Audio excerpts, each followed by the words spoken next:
literally just do it when possible. Overhead lights, there's no chance. I cannot do it. Extreme summer heat. Give us recycling and composting. Turning on the heat to max. Hey, subscribe if you want to do that. Hey everyone, and welcome back to another video. Today I'm bringing you 12 sustainability tips for college and how to be sustainable in university. I'm actually doing this video in collaboration with Emma, who runs a blog called An Aesthete and Her Thoughts. And basically we just brainstormed a bunch of sustainability tips for you all. And so after this video, if you want to go see some more tips that are different than the ones in this video that I'll be talking about, and if you just want to go check out some lifestyle and sustainability content on her blog, definitely go check out Emma's blog. I'll link it down below so that you can all see it. And yeah, that's the intro. All right, okay, let's get into the video.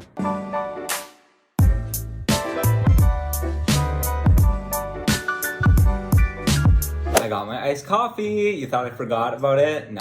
All right, so the first tip is to not try to be perfect. I feel like it's so easy to when you're trying to be more sustainable, you want to go in, you want to be serious about it, and you want to do all the things you can to make your life more sustainable, but it's so overwhelming. And when you try to make all these changes, all these lifestyle changes, it's going to be tough because a lot of the aspects of your life, if you're changing every little thing, it's going to put so much stress on you, and you could end up just feeling as if you're not doing enough, even though you're trying to do everything. Don't be too hard on yourself. Take things slowly. Take it one step at a time before you go all out. This tip is hard for me because I love a shower, but taking shorter showers can definitely help with reducing your environmental impact just because you're going to be using a lot less water. Of course, it doesn't mean that every shower you ever take in your life from now on has to be a short shower. If you really want to do a deep clean of it all, go for it. Take your long shower, enjoy it and enjoy that as an experience. But for the most part, try and cut down on your water usage as a whole, and taking shorter showers is an easy way to do that. Along with taking shorter showers, sort of something on a similar vibe, you could say, is using the cold water setting for your laundry when washing your clothes, because it's just going to take up a lot less energy than if you were to use the boiling hot setting. And of course, if you have an instance where you're oh, Chad, but there's a stain on my white clothes, I need to use hot water, then do it. Then use the hot water. This whole video is not me telling you these are things you have to do, and that at all times you need to be integrating these tips into your life. Literally just do it when possible and when it's practical for you. If you watched my college essentials video, you would know that a water bottle is one of the things that I mentioned as an essential. I'm bringing it back for this video because a reusable water bottle is going to be so helpful, not only because you're cutting down on plastic waste from using plastic water bottles, but also because you're staying hydrated and hydrating yourself and keeping yourself healthy and living. And along with that is if you're drinking coffee or Starbucks all the time, bring a reusable tumbler around, or those reusable cups. One of the first changes I made in my lifestyle when I started being more environmentally friendly was cutting down on my animal products. This change is a lot easier to make, I would say, when you're at college, because you no longer have to rely on your parents buying you plant-based alternatives or making them make you a separate meal entirely or something, because your diet is fully planned by you now, basically. This is so basic, and this is so basic in Vancouver, and that is recycling and composting. Some of my friends that I met at college would explain how they had never recycled or composted until they got to Vancouver, and I thought that was so interesting because it's just something that I've always grown up with. But if this isn't something that's already second nature to you, then definitely start recycling and composting. It makes a big difference. I think for the most part, universities have recycling and composting situations, I would say. Definitely look up at your institutions whether or not they do. And if they don't, you should write them an email or something. Be give us recycling and composting now.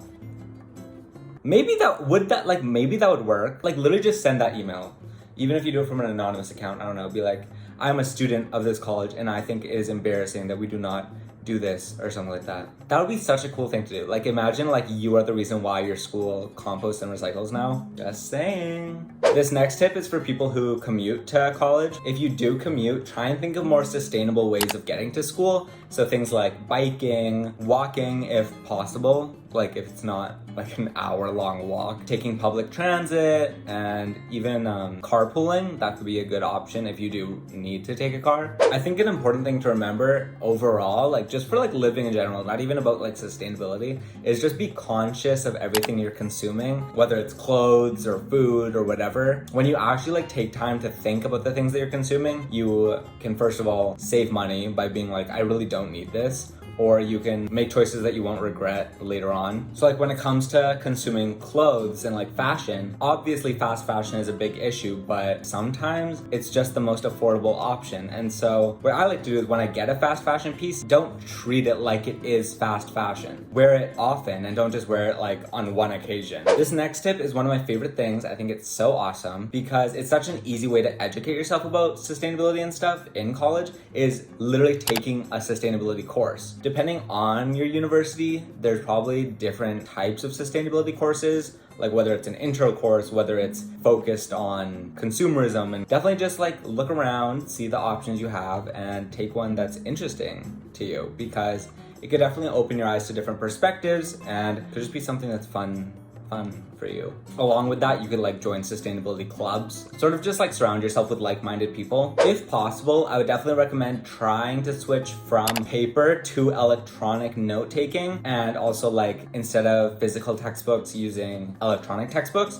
Just because this one's like, again, it goes beyond sustainability. Like first of all, of course, you're cutting back on all that paper waste and everything about it. But also the physical notes and physical textbooks take up so much space ever in your dorm room or wherever you are that it's almost ridiculous. Like I love having just everything on my iPad or on my phone or whatever. So if that is an option for you, I would definitely recommend that. But if not, paper is just fine. I love taking physical notes sometimes too. This next tip should be considered, especially in the extreme summer heat and extreme winter coldness, depending on where you are while you're in college, is to just be mindful about how you're using your heat and cooling systems and trying to use them as minimally as possible. So if it's really cold in your room, try to refrain from turning on the heat to max, especially if you're like keeping the window open while you do that. You can take other steps like just closing the window and also just like layering on blankets. I personally, here's my thing.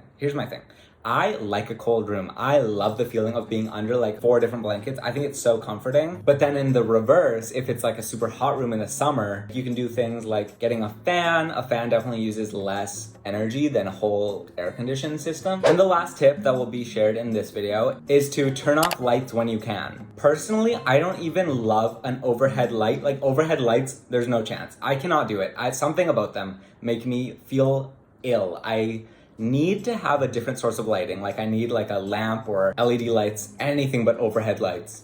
I just can't do it. Something about them. If you do bring your own lighting sources, try and use energy efficient light bulbs, and then just be mindful again of how long you're having your lights on, turning them off before you leave, whatever it is. All right, so that was 12 eco-friendly tips for you for college. I really hope there's something you can implement into your life and be more sustainable and mindful. And if you do want more tips, be sure to check out Emma's blog down below, where you can get a whole other set of new tips that are different from the ones in this video. So yeah, thank you Emma for collaborating with me, and thank you all for watching. I love you, and I'll see you all in the next video. Go be nice to people. Goodbye.